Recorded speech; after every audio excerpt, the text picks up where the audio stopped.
Dalam kehidupan ini, kita diharuskan untuk memilih jalan hidup kita yang mana.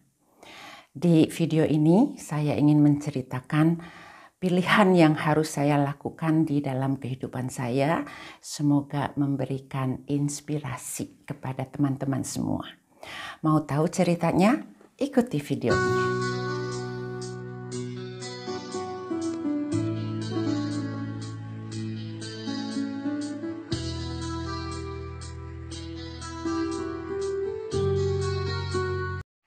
Halo sahabat tercinta dimanapun kalian berada, jumpa lagi dengan saya Pribumi Bandung dari Switzerland.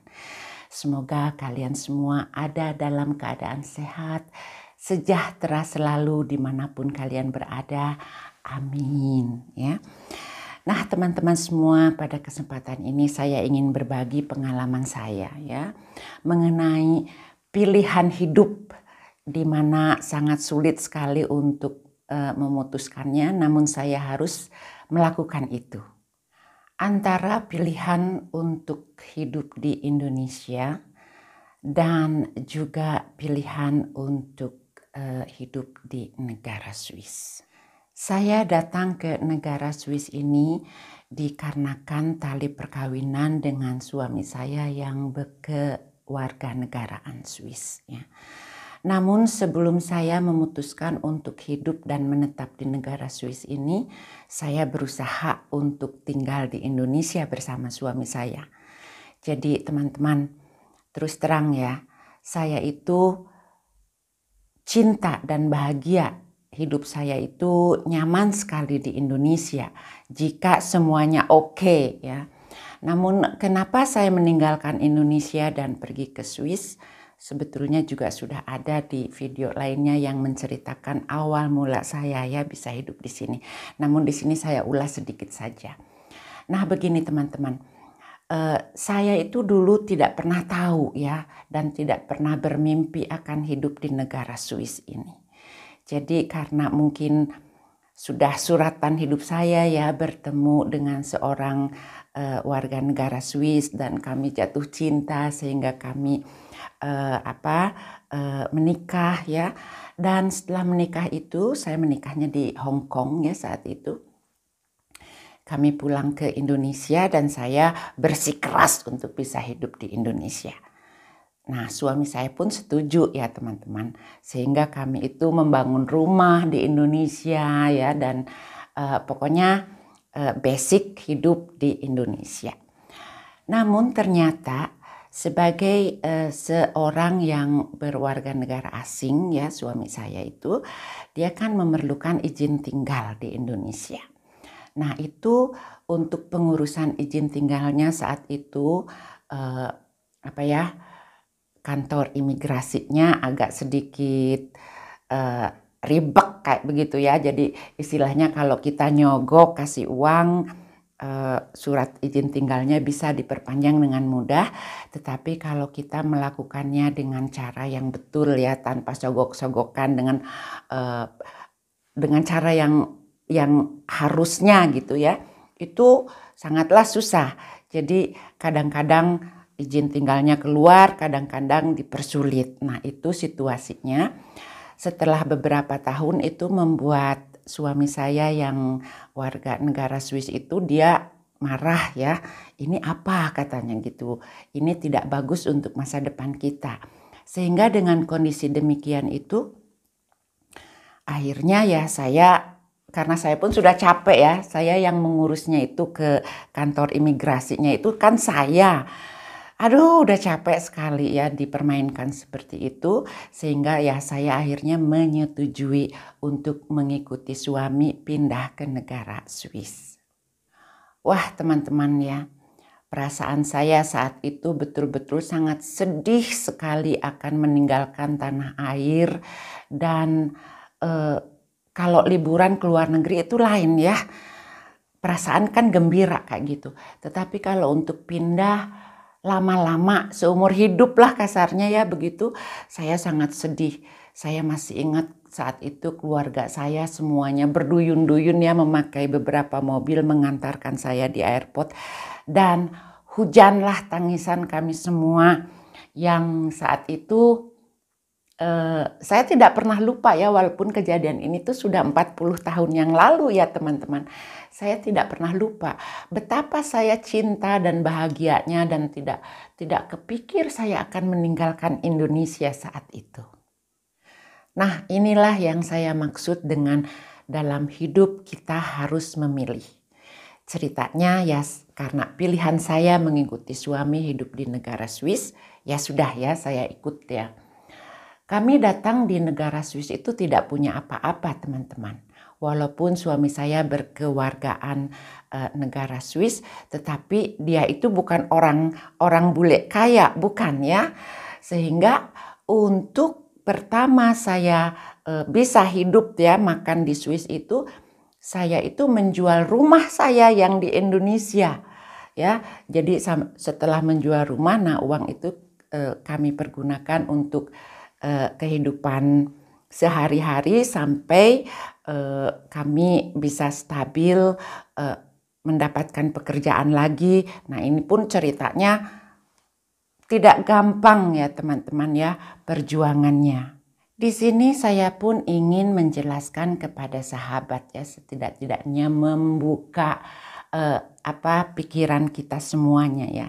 Banyak sekali teman-teman yang berpikiran kalau hidup di luar negeri ya, di negara Swiss khususnya, wah enak ya, uangnya banyak.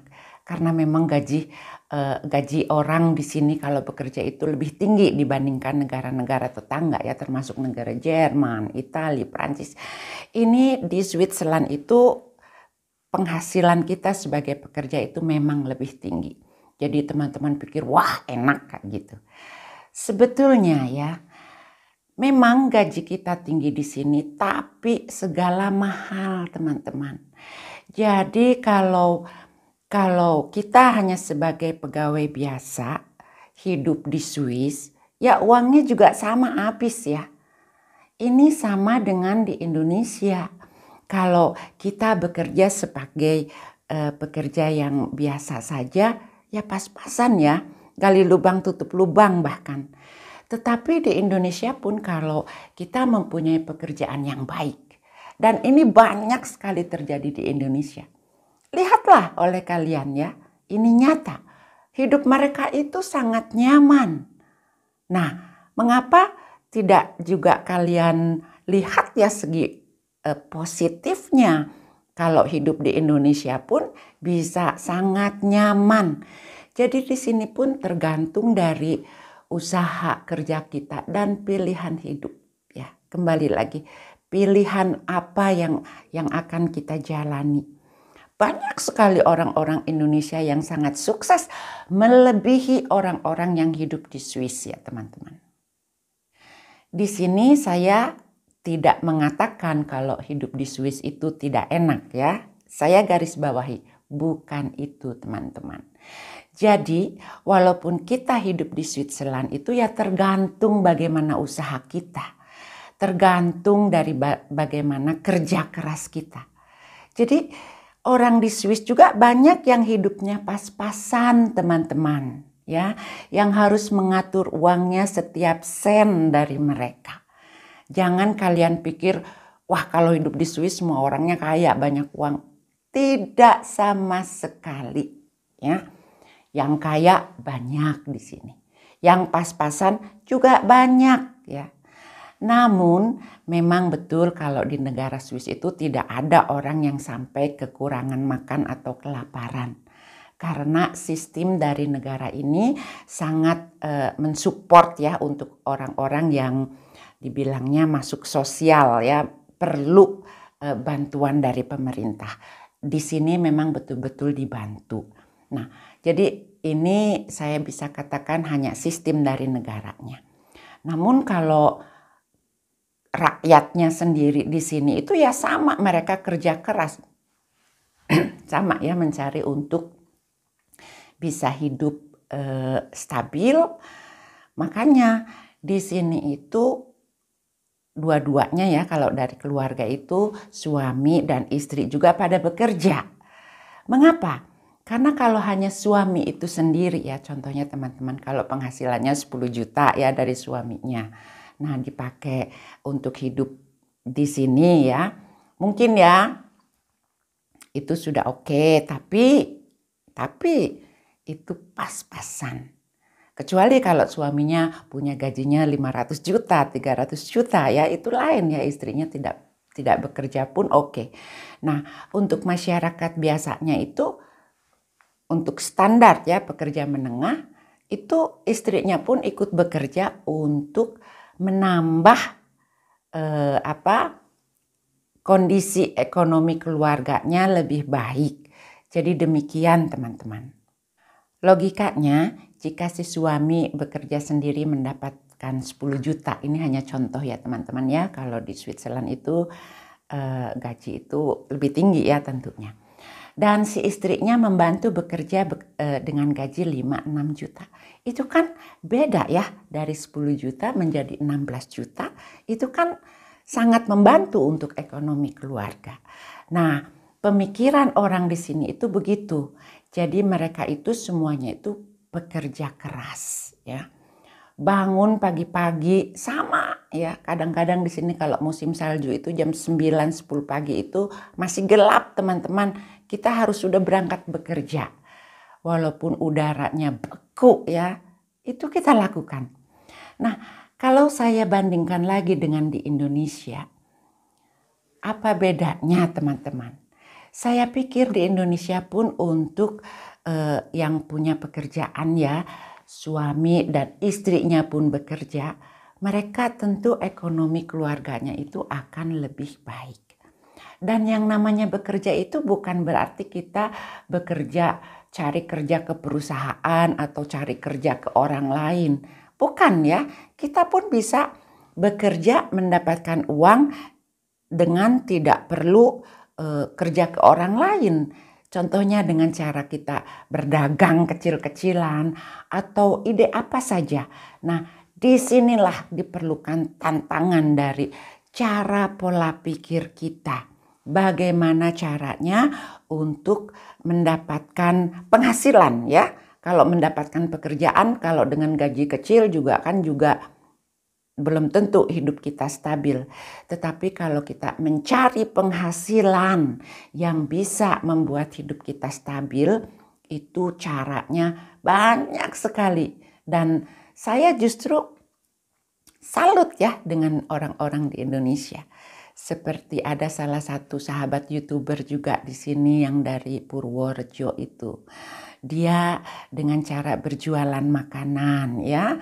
Dia kan tidak bekerja ke orang lain, dia membuat usahanya sendiri. Itu kan luar biasa. Yang dicarinya itu penghasilan ya, sama dengan cara bekerja. Kembali lagi ke pengalaman hidup saya ya teman-teman. Setelah saya menginjakkan kaki di negara Swiss itu, saya pikir ya, kalau di Switzerland juga orang berbahasa Inggris. Tentu ya ada yang bisa, tetapi kalau kita mau bekerja, kita itu bahasa yang dipergunakan itu bukan bahasa Inggris di sini. Kalian pun di sini harus tahu bahasa Jerman, bahasa Prancis, bahasa Itali, dan bahasa Romans. Jadi tergantung di mana kalian tinggalnya.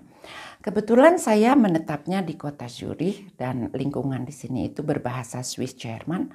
Jadi kalau mau mencari pekerjaan ya harus bisa bahasa itu. Sedangkan ketika saya pertama datang ke Switzerland, saya bisa bahasa lainnya tetapi bahasa Jerman, Swiss Jerman ini saya nggak bisa. Sehingga di bulan-bulan pertama sampai hampir 1 tahun itu saya hanya menekuni bahasanya saja sebelum saya bisa mencari pekerjaan di negara ini. Dan hal yang sangat penting yang kalian perlu ketahui dan perlu mengerti ya. Untuk negara Indonesia itu pemerintah tidak memperbolehkan seseorang mempunyai 2 kewarganegaraan. Jadi di sini pun harus memilih. Kalau kawin ya dengan warga negara lain dan mendapatkan kewarganegaraan dari yang lain itu, dia tidak bisa mengkeep dua-duanya. harus memilih. Ini peraturan dari pemerintah dan kita pun harus menurutinya.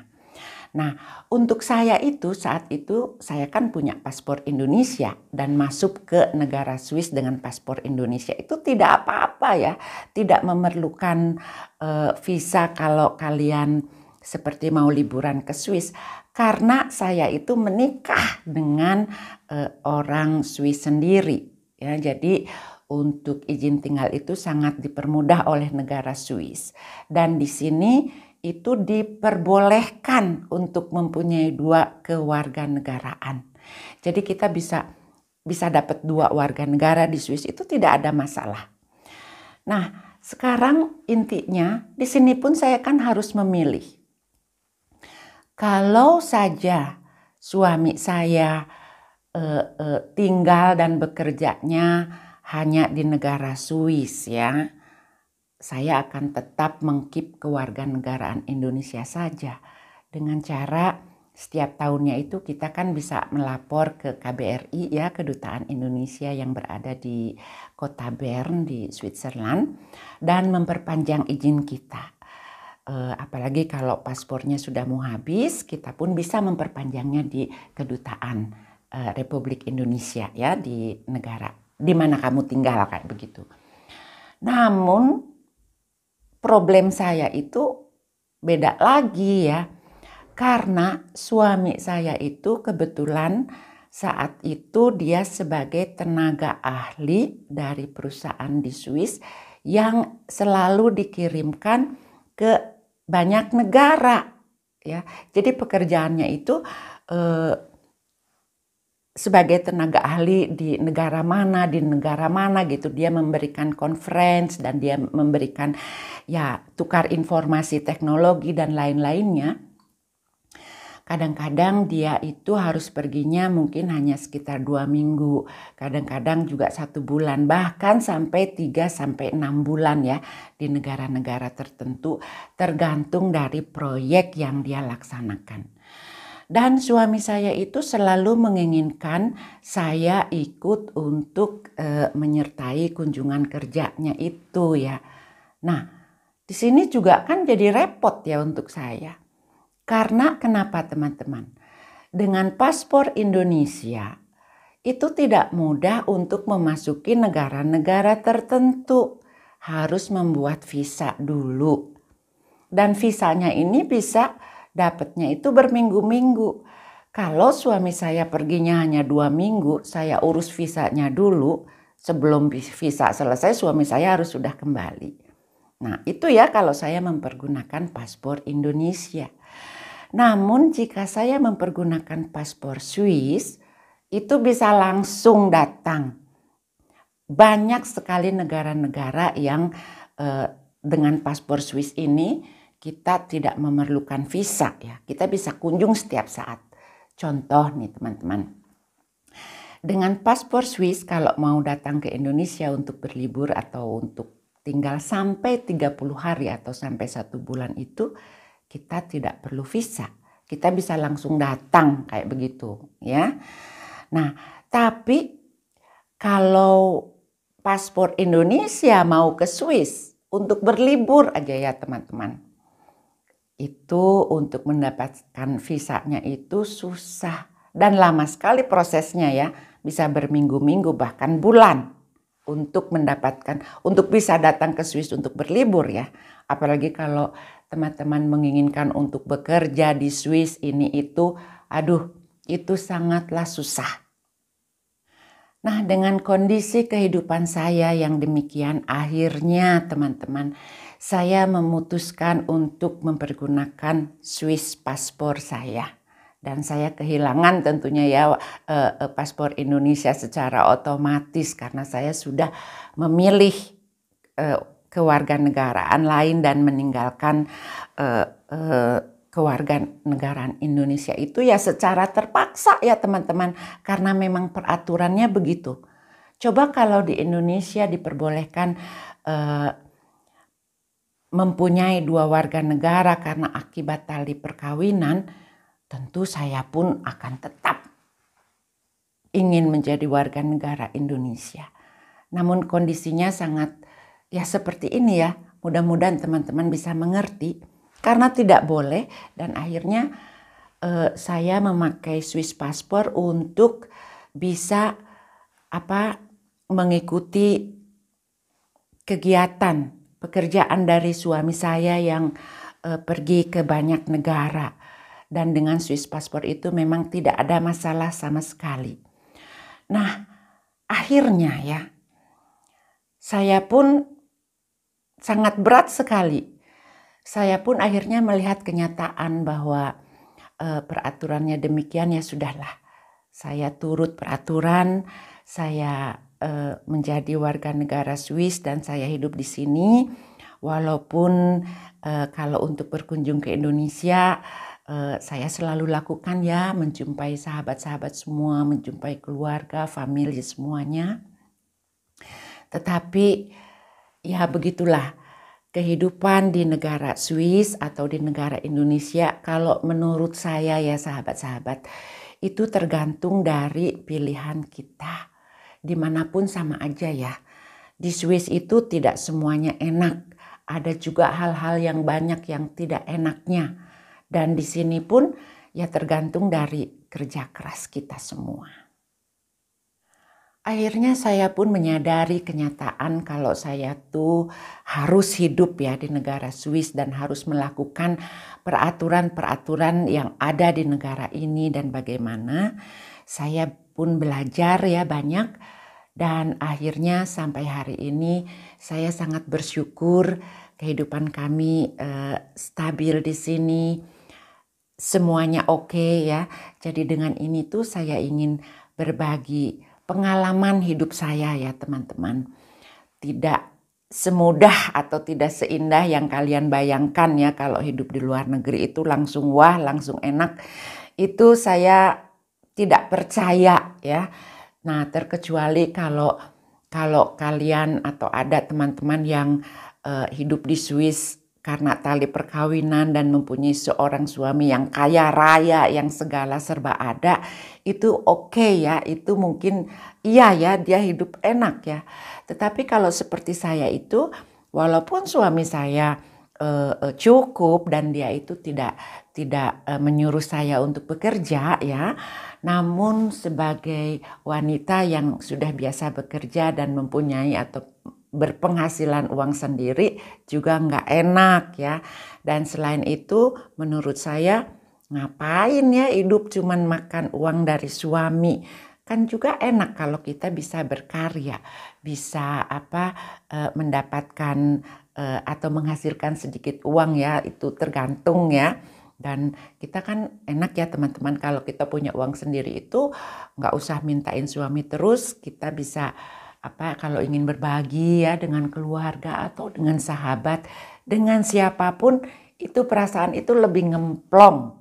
Nah, menurut saya di Indonesia juga sama ya, kalau semua suami istri yang istrinya pada bekerja atau berpenghasilan, dia pun akan sama perasaannya dengan saya. Jika dia ingin membantu keluarganya atau sahabatnya, nggak usahlah selalu mintain uang sama suami, karena kita pun ada perasaan malu ya kalau selalu memakai uang dari suami. Sebetulnya itu begitu teman-teman. Jadi di sini saya tegaskan lagi ya, kalau hidup dimanapun itu sama, tergantung dari cara, pola pikir dan usaha kita semua. Bersyukurlah kita hidup mau di Indonesia ataupun mau di Switzerland, kalau kita melihatnya secara positif dan kita selalu mensyukuri apa yang ada ya. Jangan selalu membandingkan dengan orang yang lebih wah atau lebih tinggi dari kita sehingga kita depresi gitu ya. Tetapi kita harus melihatnya itu bagaimana seseorang bisa begitu. Itu pasti usahanya itu sangat luar biasa. Seseorang tidak mungkin menjadi langsung sukses begitu saja ya, tanpa ada perjuangan, kecuali yang sudah terlahir sebagai anak sultan itu mungkin lain ya. Tetapi kalau sebagai masyarakat biasa, itu yang menjadi sukses itu perjalanannya itu panjang. asam, manis, garam, pahit, dan segala macamnya itu dia pun merasakan. Baik itu di Indonesia ataupun di Switzerland, itu sama saja. Seseorang sukses itu melalui perjalanan, usaha, dan kerja keras. Jadi di sini mari kita berpositive thinking ya, dimanapun kita hidup. Di negara Indonesia ataupun di negara Swiss, yaitu tergantung dari diri kitanya sendiri. Ya, tergantung dari kita bagaimana kita menjalaninya. Kalau di Switzerland kita pun malas, ya samalah teman-teman, susah makan ya di sini. Walaupun ada tunjangan dari pemerintah, ya cuman segitu gitu. Kalau kita ingin hidup lebih, ingin mempunyai rumah atau apartemen atau mobil yang bagus, jangan harap ya. Atau bisa pergi untuk berlibur juga jangan harap. Jadi semua kembali lagi, mari kita bersyukur dan positive thinking dimanapun kita hidup sama saja ya teman-teman. Demikianlah pengalaman hidup saya, semoga memberi inspirasi. Jika kalian mempunyai saran dan pendapat, silahkan tulis di komen di bawah ini ya. Dan jika kalian ingin juga mengetahui bagaimana awal mula kehidupan saya menginjak di Switzerland, sudah ada video sebelumnya ya, silahkan juga di search. Sekali lagi saya mendoakan untuk semuanya positif, sehat dan sejahtera selalu. Kita bersyukur untuk apa yang kita dapatkan dan saya berdoa untuk semuanya pun semoga Tuhan selalu memberikan jalan terbaik untuk kita semua. Saya Pribumi Bandung dari Switzerland mengucapkan terima kasih dan sampai jumpa di video selanjutnya. Goodbye.